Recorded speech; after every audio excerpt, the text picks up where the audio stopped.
జనసంఘ నుంచి మన పార్టీ ఆవిర్భావించినటువంటి భారతీయ జనతా పార్టీగా నామకరణం చేసుకొని ఆ రోజులలో ఉన్నటువంటి అద్వానీ గారు వాజ్పేయి గారు ఆధ్వర్యంలో పార్టీ మొదటి ఎన్నికలు 1982లో వచ్చినాయి.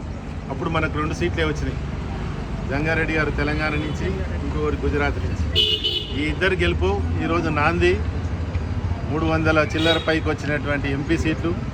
ఈరోజు నరేంద్ర మోడీ గారి ఆధ్వర్యంలో భారతదేశమే దిక్కు అనేది అందరికీ శాశ్వతంగా ఉండిపోవాలి. ఈ దేశం ఈ శాశ్వతంగా ఈ ధర్మం ఉండాలంటే భారతీయ జనతా పార్టీలో ఉన్నటువంటి కార్యకర్తలు, సంఘ్ పరివార్ నుంచి వచ్చే కార్యకర్తలు వీళ్ళే నిలుపుతారని చెప్పేసి వీళ్ళ ద్వారా వచ్చినటువంటి నరేంద్ర మోడీ గారు 3వసారి ప్రధానమంత్రి అయి ప్రపంచానికే విశ్వగురువులాగా మనం ప్రయత్నం చేస్తున్నటువంటి సందర్భంలో రోజు రోజుకి ఈ దేశంలో కానీ ఈ రాష్ట్రంలో కానీ వికృతమైనటువంటి చేష్టలు చేస్తున్నారు. నిన్న మొన్న మీరు చూసినట్టయితే పశ్చిమ బెంగాల్లో ఒక జిల్లా మొత్తమే ఆక్యుపై చేసుకొని జిల్లా జడ్జిలని నిర్బంధించి ఆర్మీ పోతే ఆర్మీ మీద కూడా పాకిస్తాన్ కంటే ఘోరంగా దాడులు చేసేటువంటి సందర్భం.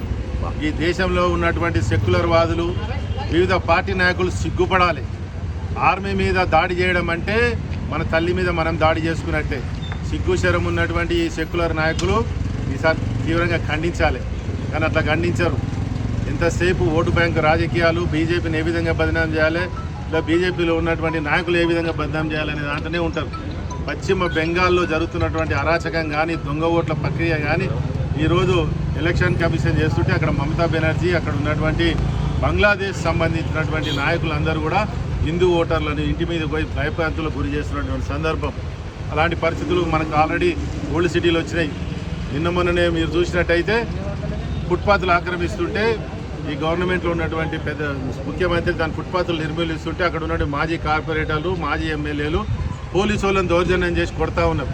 కానీ ఇక్కడ చెప్తా ఉన్నాం, పోలీసు వాళ్ళని మేము కన్నెత్తి చూస్తే పోలీసు వాళ్ళని వాగ్వివాదం చేస్తే కేసులు బుక్ చేసిన వాళ్ళు ఇలా ఓల్డ్ సిటీలో ఏం జరుస్తారు అనేది మేము భారతీయ జనతా పార్టీగా అడుగుతూ ఉన్నాం.